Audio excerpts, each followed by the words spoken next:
I was standing at the kitchen sink, rinsing off the last dish from dinner when my mom's voice cracked through the house like a whip. "Harper, get upstairs and fix your sister's closet. It looks like a pigsty again." She didn't even look at me. She just barked it out from the dining room where she and my sister were sitting with plates of takeout I wasn't allowed to touch. I wiped my hands on a towel and turned around slowly. "Mom, I just worked a 10-hour shift. Can it wait until tomorrow?" My sister, Brooke, 20, spoiled golden child, tilted her head and smirked like she was watching a comedy show. "Aw, big sister is tired?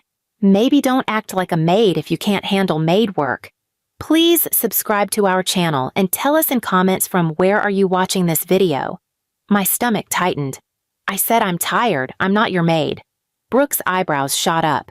She looked at Mom like she'd just heard the funniest joke in the world. "You hear that, Mom? She thinks she's too good to serve me." Mom put her fork down gently like she was about to deliver a sermon. "If you weren't such a burden, Harper, maybe I'd treat you better. But you should be grateful we let you stay in this house." I clenched my jaw. I knew my place here. I'd known it since childhood, but tonight my body felt heavy, too tired, too hollow to crawl into the role they carved for me. Brooke stood up and walked toward me, flipping her perfect blonde hair. "Go fix my closet. I have a date tomorrow and I'm not digging through piles because you're lazy." "No." It came out before I could stop it. Mom's head snapped toward me. The room froze for half a second. "No?" she repeated like I'd just spat in her face. "You're refusing." "For once," I whispered. "Just tonight." Brooke scoffed. "Wow." She grew a spine. "Cute. It won't last." Mom rose from her chair like a storm. "If you think you're too good to serve this family, maybe you need a reminder of what suffering actually feels like." Before I could move, she grabbed me by the arm and yanked me toward the counter. "Mom! What are you doing?" "Teaching you." She opened the cabinet, pulled out a small jar of homemade chili paste, bright red, thick, full of crushed peppers. My chest tightened. "Mom, no, stop, please." Brooke laughed behind her. "Oh my God, she's shaking. This is pathetic." Mom twisted the jar open. The smell alone burned my nose. "You want to see what real pain looks like?" she hissed. "Maybe then you'll understand your place." She shoved me against the counter so hard the edge dug into my hip. I tried to twist away, but she grabbed my chin, squeezing my cheeks until my mouth opened in a silent cry. "Hold still. Mom, please." She dipped her fingers into the chili paste and smeared it across my eyelids. The burn was instant, violent, like knives made of fire. My knees buckled as the pain exploded across my face. I screamed and clawed at my eyes, but she slapped my hands down. "Don't wipe it off. Feel it. Feel what disrespect earns you." Brooke pulled out her phone, laughing so hard she had to hold the counter for balance. "Oh my God, Mom, look at her. She looks like she's melting." I fell to the floor, shaking, but Mom crouched beside me like she was comforting a toddler. "Now you see what pain looks like," she whispered in my ear. "Maybe next time you'll obey." I couldn't open my eyes.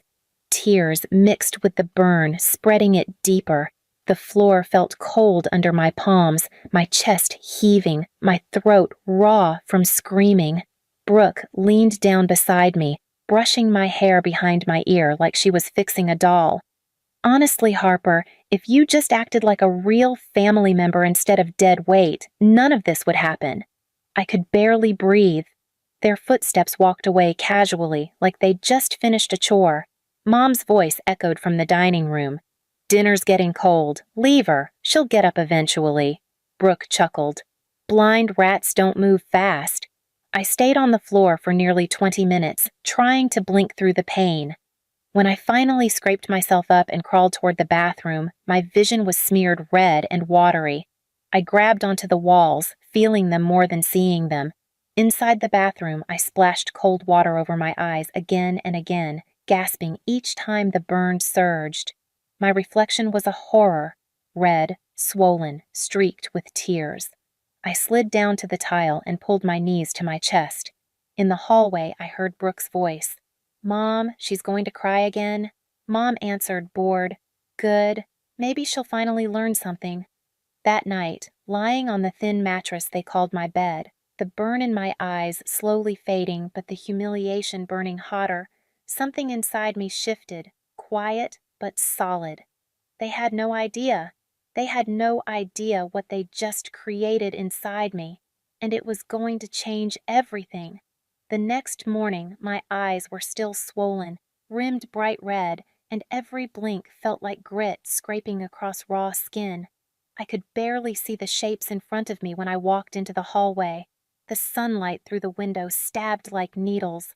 Mom was already in the kitchen, pouring coffee for Brooke like they were royalty at a private breakfast. Brooke lounged at the island with her phone, scrolling, legs kicked up like she owned the place. When I walked in, Mom looked at me for half a second and smirked. Look who survived. Brooke didn't look up. Did she? Honestly, Mom, you should have scrubbed harder. She still looks like she can see a little. I tried to walk toward the fridge, but my foot hit the edge of a stool and I stumbled. Brooke burst out laughing. She's bumping into furniture! Oh my God, this is iconic! Mom didn't tell her to stop. She didn't even blink. I steadied myself and reached for a water bottle. Before my fingers could wrap around it, Brooke slapped my hand away. That's mine. There are 6 more in there, I murmured, still trying not to blink too much. Brooke leaned in close, her breath sweet and mocking. But I said it's mine. Learn to listen. Mom took a bite of her toast. Harper, why are you making a scene? You already embarrassed us enough last night. My jaw clenched. I didn't embarrass anyone. Mom let out a sharp laugh. You refused to do your sister a simple favor. Then you cried like a toddler when I corrected you. You make everything harder than it needs to be. I swallowed slowly, keeping the anger down, like acid. You rubbed chili into my eyes. Brooke slammed her phone onto the counter. Here she goes again, always the victim. You act like Mom hurt you on purpose. My hands curled into fists. She did. Brooke rolled her eyes so hard I heard the exaggerated sigh. Oh, please, if she really wanted to hurt you, you'd be blind by now. Be grateful.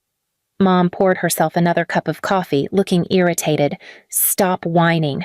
Your sister has a charity event to get to and she needs someone to steam her dress. Go make yourself useful. The room spun a little when I looked at them. My throat tightened, not because of the pain in my eyes, but the realization that they truly believed nothing they did was wrong. My voice shook. I'm not touching anything for Brooke. Silence. A chilling silence. Brooke stepped closer to me, her face inches from mine. You're really stupid, she whispered. You think saying no means anything in this house? I took a step back. It does to me. Brooke smiled slowly, meanly. Mom, she needs another lesson. Mom didn't answer.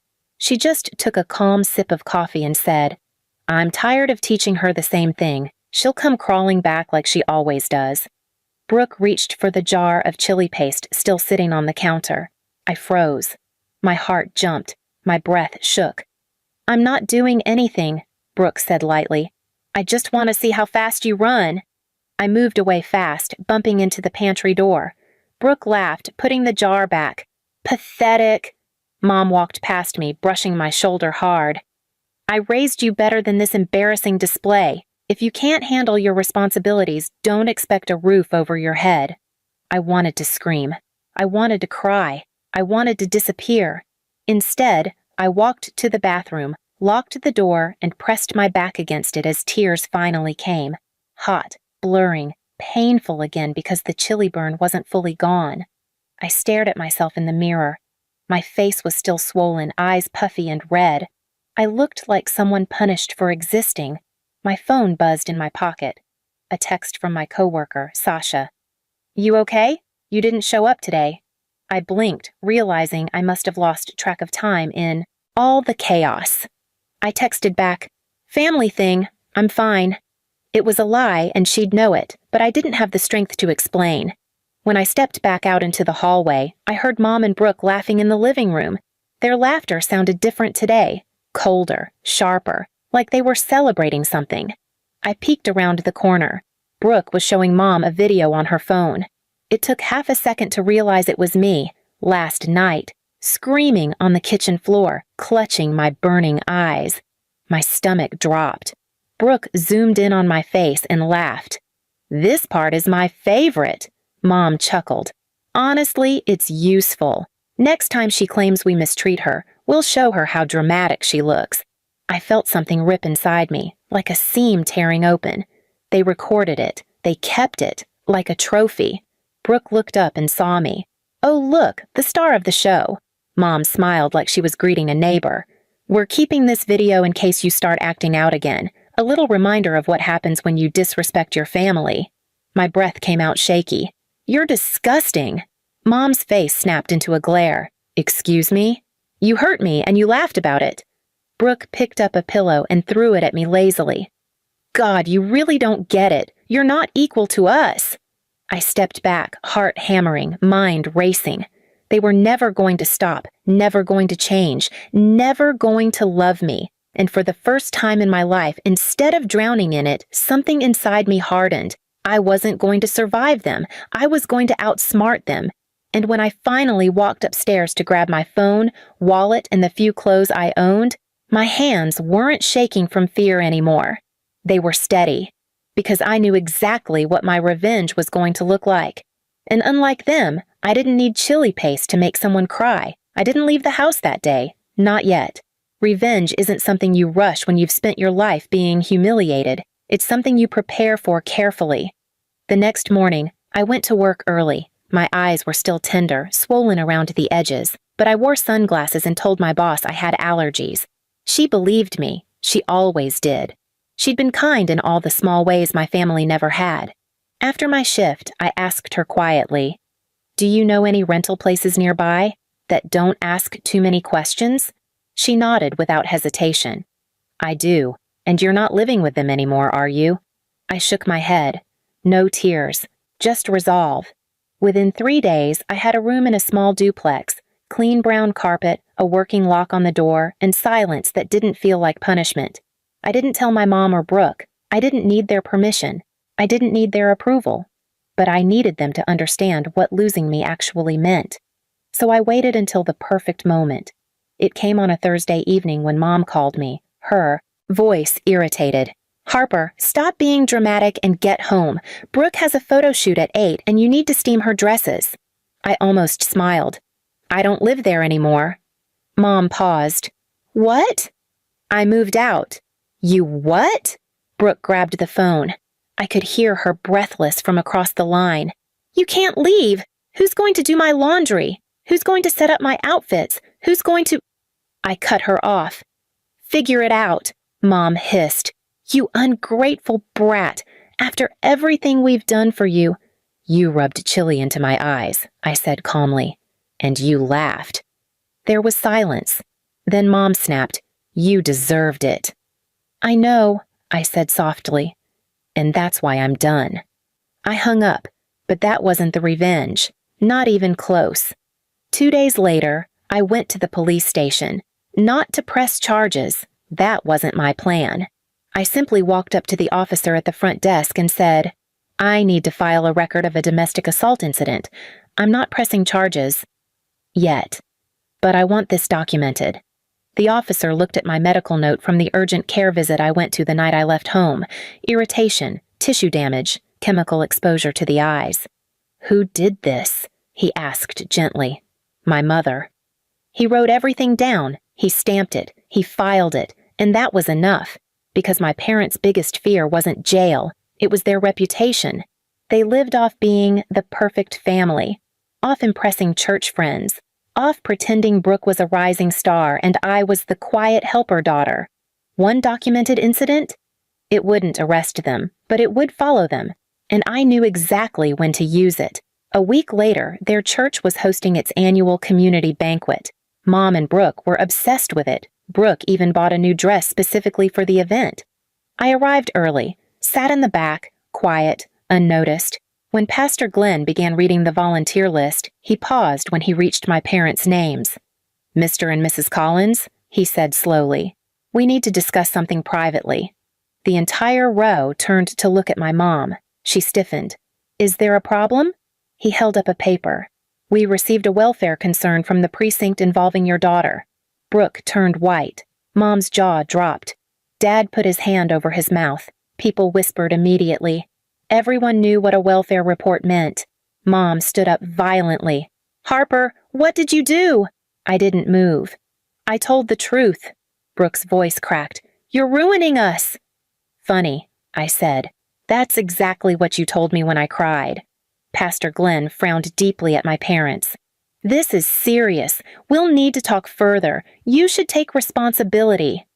Responsibility, the one word they never expected to hear in public. They panicked instantly. Dad rushed toward me. "Just withdraw the report. Say it was a misunderstanding." Mom grabbed my wrist, hard. "Fix this. Fix it, Harper." Brooke choked, trembling. "They'll never let me model if people think we're abusive." I pulled my wrist away from Mom's grip. "Funny, didn't you say I needed to learn what pain looks like?" Their faces collapsed. Fear replacing arrogance. Silence replacing laughter. I stepped back. "No, I'm not fixing anything. Every tear I shed in that house, you're about to shed 10. Mom's voice cracked for the first time in my life. "Harper, please, don't do this to us." There it was. The begging. Not poetic, not symbolic. Real. And deserved. I walked away with their voices echoing behind me, panicked, shaky, desperate. They cried every day after that. Every meeting with the church, every welfare follow-up, every neighbor whispering, and I didn't need chili paste. I just needed the truth.